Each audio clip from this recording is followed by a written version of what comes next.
Birkaç gündür bir toplantı içerisindesiniz. Hani bu süreçte neler yapılıyor, taraflar hangi adımları atıyor derken sizin bu yönlü çalışmalarınız da var. Ve bir bildiri yayınlandı bu toplantılar sonucunda varılan noktada. Barış yasası ve yasal güvence talebi yine öne çıkan başlıktı. Neler konuştunuz, neler tartıştınız? Yol haritası ve planlama ilerleyen dakikalarda konuşacağız. 5 günlük diye özellikle basının da bir miktar manşete çektiği. Biz öyle bir bilgi aldık, bilmiyorum artık. Ama bir siyasi partinin aslında rutin toplantılar, dönemsel rutin toplantılarının hani üst üste geliyor olmasından kaynaklı. Kuşkusuz yani DEM Parti'nin en yüksek kurulunun toplantısı, yani öncesi ve sonrasıyla toplantısı kamuoyu tarafından elbette ki yani büyük bir dikkatle izleniyor süreç nedeniyle ve partinin aslında hani bu ülkede edindiği yerin önemi nedeniyle de dikkatle izleniyor. Biz kurullarımızla parti kadın meclisimiz ve parti meclisimizde enine boyuna yani dünyanın, bölgenin ve ülkenin içinde bulunduğu durumu tüm açılardan yeniden değerlendirmek, barış ve demokratik toplum süreciyle ilgili gelinen aşamayı yani bir değerlendirme konusu yapmak ve tıpkı hani baharın gelişi gibi yeni bir cıvıl cıvıl her şeyin cıvıl cıvıllaştığı bir dönemde hem halkımıza hem bütün topluma umut verecek olan bu yeni mevsimin aynı zamanda siyasetin de canlandığı, güçlendiği, çözücü karakterinin de yükseldiği bir yeni yol haritası. Buna yeni yol haritası değil, belki çalışma dönemine ilişkin başlıklarında kamuoyuyla paylaşılacak bir toplantı dizisi gerçekleştirdi ve elbette ki gündemimizin ana başlığını barış ve demokratik toplum sürecinin geldiği aşama oluşturuyordu. Parti meclisimiz bütün gelişmeleri, bu gelişmelerin barışa ne kadar yakınlaştık, demokratik toplum sürecinin kurulmasına ne kadar yakınlaştık, devletin ve iktidar blokunun tutumu, toplumsal muhalefetin içinde bulunduğu durum ve yapılması gerekenlere ilişkin karşılıklı bütün hazırlıkların bir toplam değerlendirmesi yapıldı. Çeşitli tereddütlerin, güven kırıklığının, negatif duygu durumunun son dönemde bir miktar daha hem dile hem duyguya yansıdığı, sözlerinin bir miktar daha böyle negatifleştiği gibi görünen bu süreçte aslında mayası sağlam olan, ilkeleri, prensipleri mayası sağlam ve tarihsel bir sürekli olan barış hakkının, barış meselesinin ülkenin yeniden en acil ihtiyacı olduğu ve bu ihtiyacın giderilmesi için parti olarak üstümüze düşeni bugüne kadar yerine getirmekle ilgili varsa eksikliklerimiz onların nasıl tamamlanacağı ve toplumla paylaşılacak, toplumun ve halkın üstlenmesi gereken kısmın yani asıl olanın yani mücadelenin kendisinin nasıl biçimleneceğini konuştuk. Ya, özellikle bu 8 Mart ve Nevroz'da verilen mesajların ardından partinize yöneltilen tüm eleştiri ya da özel eleştirel yaklaşımlarının da bu gündem içerisinde olduğuna dair duyumlar almıştık. Bunlar belki önümüzdeki süre zarfında yol haritanızı belirleyen daha iyi bir noktada çalışmalar sürdürmenize yarayacak şeyler olduğuna dair de duyumlar aldık. Bunlar önemsendi mi? Bunlar tartışıldı mı tekrardan? Tabii, bütün detayıyla. Halkımızın Peki. ayağınızı sokaktan kesmeyin. Taleplerimizi çok daha yüksek sesle dile getirin.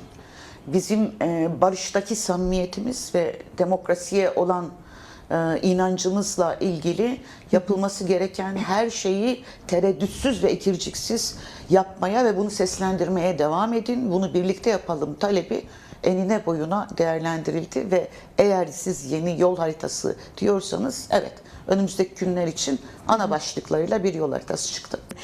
İktidarın kendini dayattığı bir yer var hem partinize hem bu topluma. Aslında bu sürecin ilerlememesine neden olan bir dayatmaları, şartları, koşulları ne kadar dillendirmeseler de muhakkak vardır ve bu noktada açtı biraz değerli Olgun. Size soralım. Mesela neyi dayatıyor gerçekten? Biraz da bunu konuşalım. Nasıl bir barış ve süreç istiyor ki? Şimdi bu sürecin başlangıcında ifade edilen ve kamuoyunda aslında zaman zaman sürece yönelik güvensizliğin ana nedeni olarak bildirdiği iktidarın barış meselesini sadece ve yalıtılmış biçimde çatışmanın sonlanması olarak algılama biçimidir.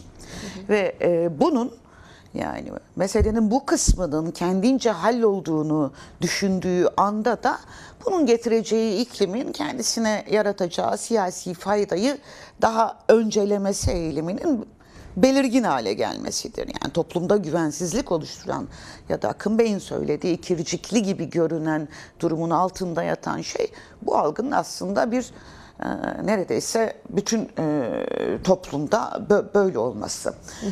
Bizim durduğumuz yerde ya da sürecin, yani barış sürecini bir temel prensip, bir yaşama ilkesi, var olma ilkesi ve mücadele ilkesi olarak belirleyen kesimlerin bulunduğu yerde de bu tutumun, yani taraflardan devlet olan, taraflardan iktidar olan kesimin bu tutumunun dönüşüme ve değişime uğraması gereklidir. Şimdi hiçbir müzakere süreci içinde bir karşılıklılık barındırmadan ya da bu prensibin hani ortada bir temel prensip olarak belirlenmeden yürütülmesi çok mümkün değil tek taraflı. Bahçeli'nin söylediği, yani bu kuş metaforunda kanatlardan biri ve öbürü gibi düşünülürse, son dönemlerde beyanlarda bakıldığında, iktidar tarafından gelen beyanlara bakıldığında bu topluma güvensizlik veren durumdan bir gıdım ilerleyemedikleridir. Şimdi çağrılar da, iktidara yönelik çağrılar da bunun sürdürülebilir olmadığı, sizin dışarıdan bakan, bu sürece dışarıdan bakan birinin sizin mazeret istiflediğiniz, sürece samimi yaklaşmadığınız gibi bir düşünceye rahatlıkla kapılabileceği ve böyle bir duygunun da güven değil güvensizlik ekebileceği, böyle tarihsel ve büyük bir problemin çözümüyle ilgili rol üstlenmiş olanlara yönelik bir güvensizlik oluşturacağını anlamaları lazım. Biz açımızdan yapılmış bütün açıklamalar, bütün beyanlar, bu meseleye ilişkin bütün beyanlar da hani ilk değişmesi gerekenin bu olduğu yönündedir. Elbette ki bir ve aynı bakışla oturmazsınız bir masaya. Belki hedefe koyduğunuz barışı anlamlandırma biçiminiz de birbirinden farklı görülebilir. Bu mümkündür. Yani müzakere etmeye niyetli taraflar açısından bunun farklılığını kabul ederek oturursunuz o masaya. Ama o masada ilerlemenin koşulu olarak bir iki şeyde mutabık olmanız lazım.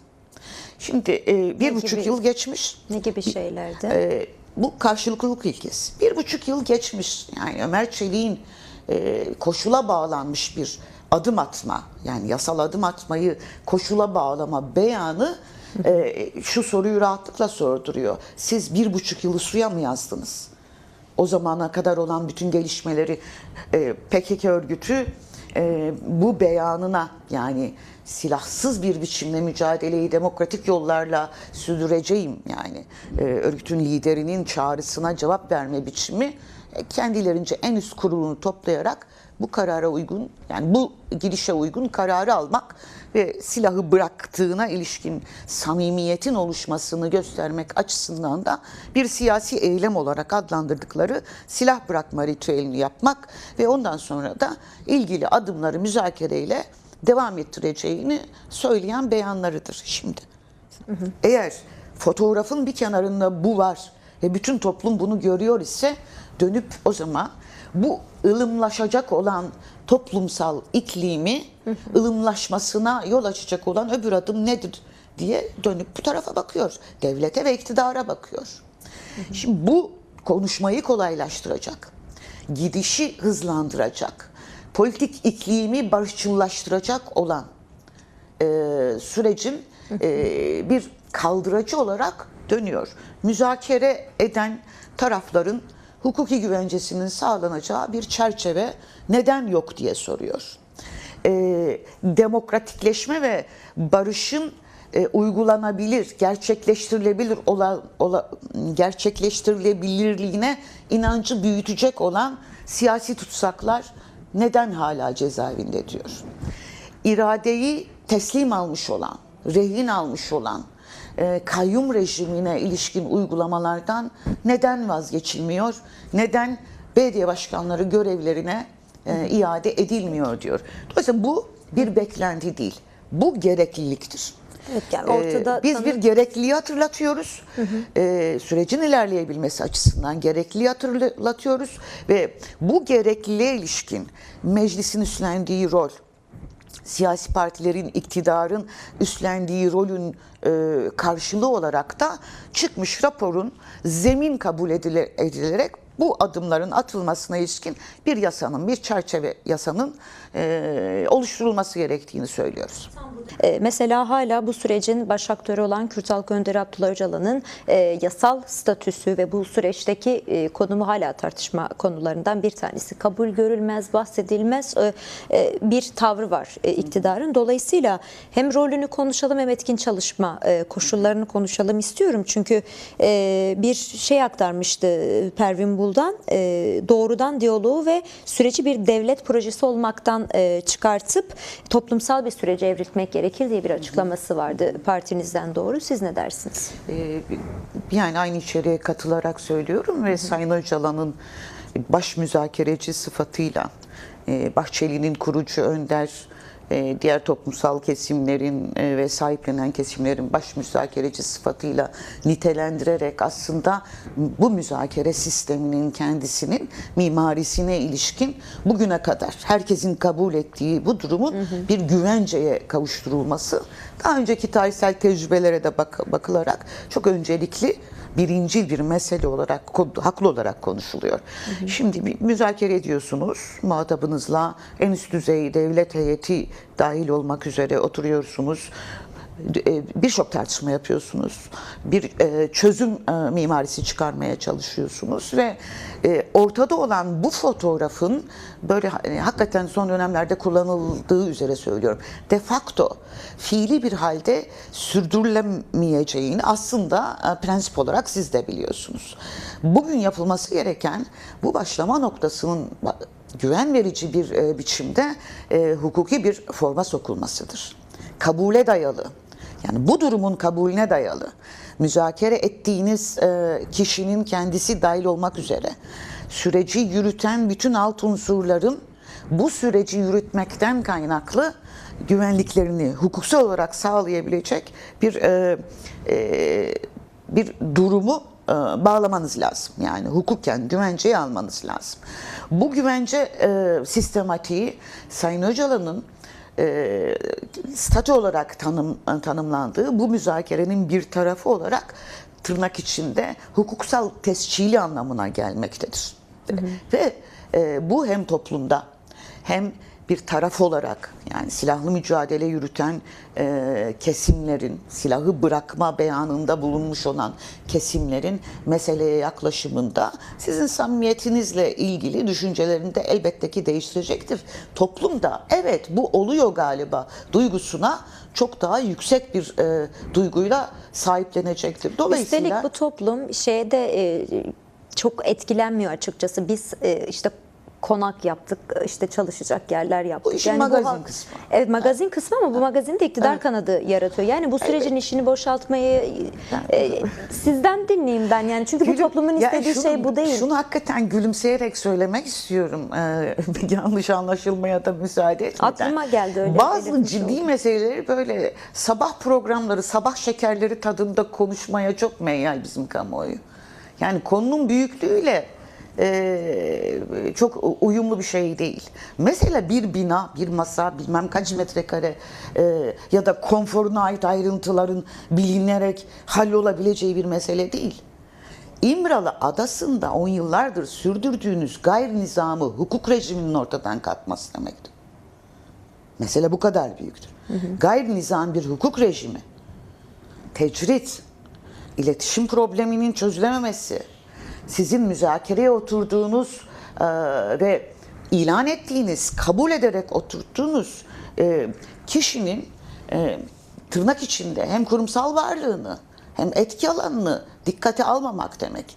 Şimdi herkes soruyordu, biz 2013-15 dönemindeki süreci yürütenlerin birkaç yıl sonra masayı devirdikten sonra başına gelenleri kimse unutmadı.